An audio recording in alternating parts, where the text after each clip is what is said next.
We need to talk about this in a society because it's damaging people. And it's becoming so common and so acceptable that even as I'm talking now, I know you're saying, look at this one, what is he talking about? I'm sounding like an alien to you probably at this point. And I get the gist. Maybe you're saying, so what do you want us to be, especially the one that has to do with betting? And some people are cashing out, some people are cashing in, whatever languages are being used, and the economic situation is not good, and the end never justifies the means. I know food has to be on the table. I know that the means of livelihood has to be guaranteed, but the end never justifies the means. So you see, the biological aspect of things is such that the brain is being constantly engineered and strengthened along negative lines. Because it's a muscle, you keep doing this over and over again and it gets hooked up on it.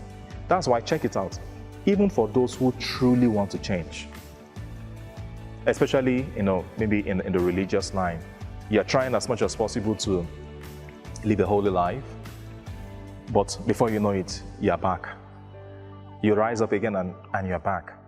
I tell people, when they come for counseling, and I do this journey with people, some form of therapy, with addiction cases and stuff, and I tell them, well, the first thing is to pay attention to the trigger. I mean, we can discuss a whole lot about how to do the therapy, but the point is, there's a biological damage on the brain. And to prove this, that's about the brain, you can also I hope you can get addicted to the good things, right? So if you train your brain, check out those who play musical instruments, those who have to learn a particular skill. For instance, I'm just using that as examples. They keep practicing and the brain says, I need more, I need more. And because of that, they keep improving. So what's the X factor here? What's the common denominator? The brain. The only difference is what is being exposed to the brain. And so a lot of brains are being damaged on the basis of these addictions. That's for the biological side. A whole lot more can be said about that along medical lines. But what of the psychological? Come on now. I'm sure you know at least one, or you've heard of one person who has been hooked up on anything. Like I said, drugs, whatever substances, alcohol, the phone, the social media, betting, whatever it is. Be very honest. Be very honest. How is their life? Are they able to strike a balance in life? You see what I mean?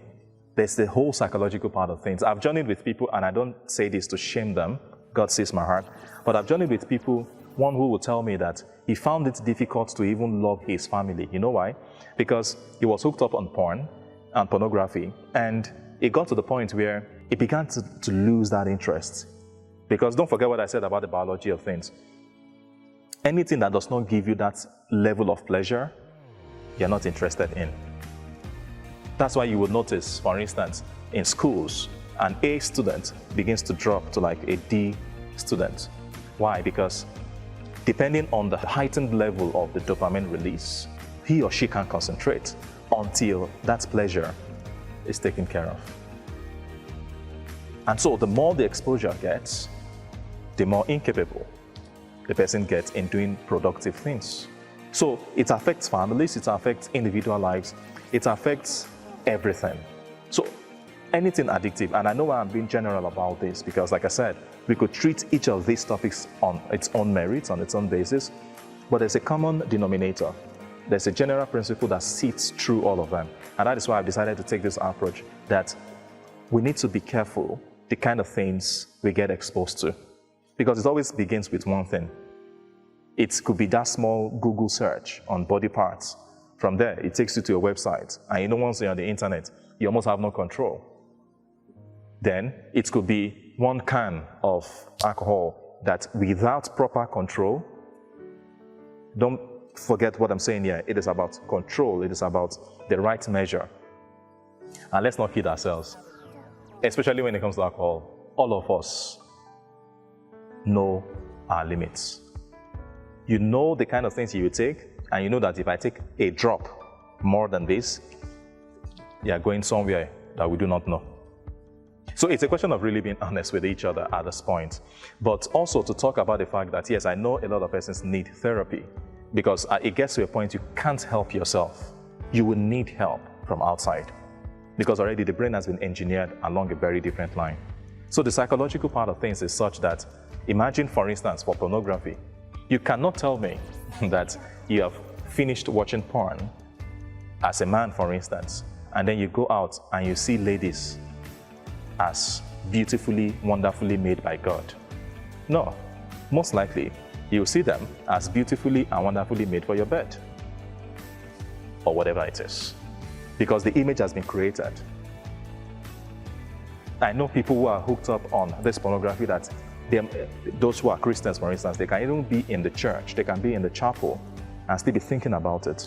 Please don't get me wrong, I'm not throwing shades here. I'm trying to highlight the seriousness of this problem. And so, we also have the spiritual side of things. Before I go there, I should quickly say something about how the devil works. So, generally speaking, listening to a few exorcists, there are 4 levels of demonic manifestation: infestation, oppression, obsession, possession. So, stick with the cube of sugar. You have a cube of sugar, it gets infested. After a while, the cube of sugar vanishes. What happened? The ants oppressed it, so they ate it up. Don't forget what we're talking about here, demonic manifestation. Then, after a while, if you still do nothing about it, if you do nothing about that particular occasion of sin, then it leads to obsession. At that point, you cannot even do anything yourself, because now, you yourself, you will carry yourself and go and do whatever the evil is. Then it is the very last stage, and that is possession. That one, I say it again, is very rare. Take it from a priest. It is very rare, and it has different ways of manifesting itself. So, but the point is, in all of these stages, infestation, oppression, obsession, possession, how did it start? So let's come back to why I'm saying all of this. Don't forget we're talking about addictions. So let me use again as an example, pornography. You begin to expose yourself to the pornographic scenes. What are you doing? You have a cube of sugar. Don't forget the analogy. By having that cube of sugar, you have naturally attracted demons.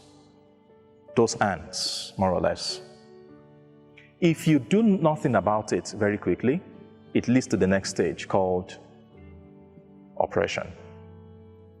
Then you begin to notice that you struggle a whole lot more than you used to.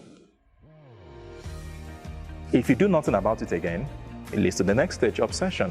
At that point, you are almost unable to do anything.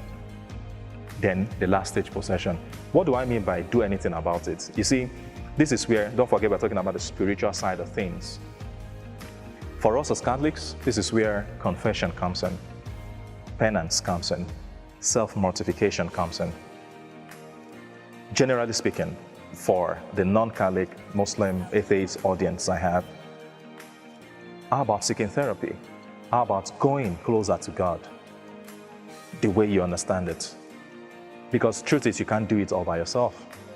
So there's this thing we do in our circle as Catholics. When you come for confession, there's a prayer you say after the confession, and the prayer, and a part of that prayer says, "By the help of your grace, I will not sin again." I actually make some kind of a joke. Please understand this as a joke. I'll tell them, "Oga, you will sin again." Why? If you don't do something about it. And what do I mean by doing something about it? I use 2 Timothy 2, verse 22 to answer that question. And I recommend you go read it out. I'm highlighting 3 things as a way out from anything addictive. 1, you run from. 2, you run towards. 3, you run with. These 3 things you find in that Bible verse I just quoted. You run from, you run to, then you run with. What do I mean? You all know what the triggers are, so you run from them. Even Jesus says it, whatever causes you to sin, cut it off. Why do you think Jesus used the verb cut? Have you thought about it? I believe it's also because of how radical you must be with it. You can't romance around the idea that I can manage, let me just watch it small, or let me just take small. No. He said, cut it off, whatever causes you to sin. That's because of how dangerous it can be if the devil takes hold of that.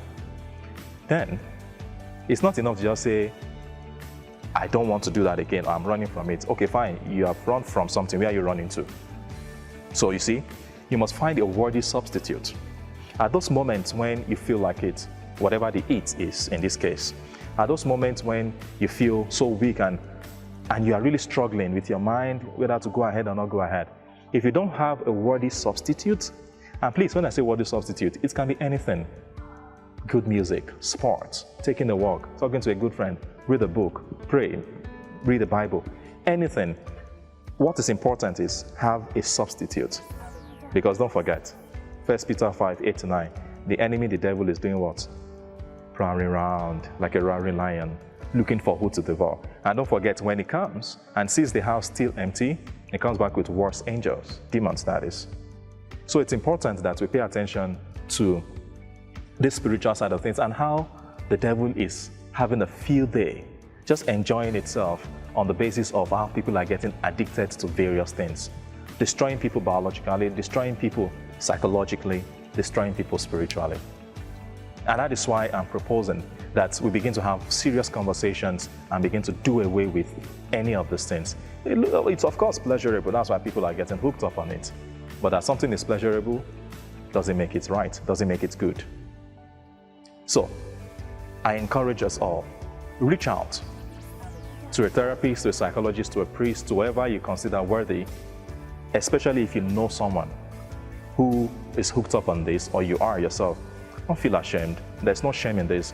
None of what I've said is meant to make you ashamed. It is meant to raise the seriousness about the problem, and let's begin to talk about solutions.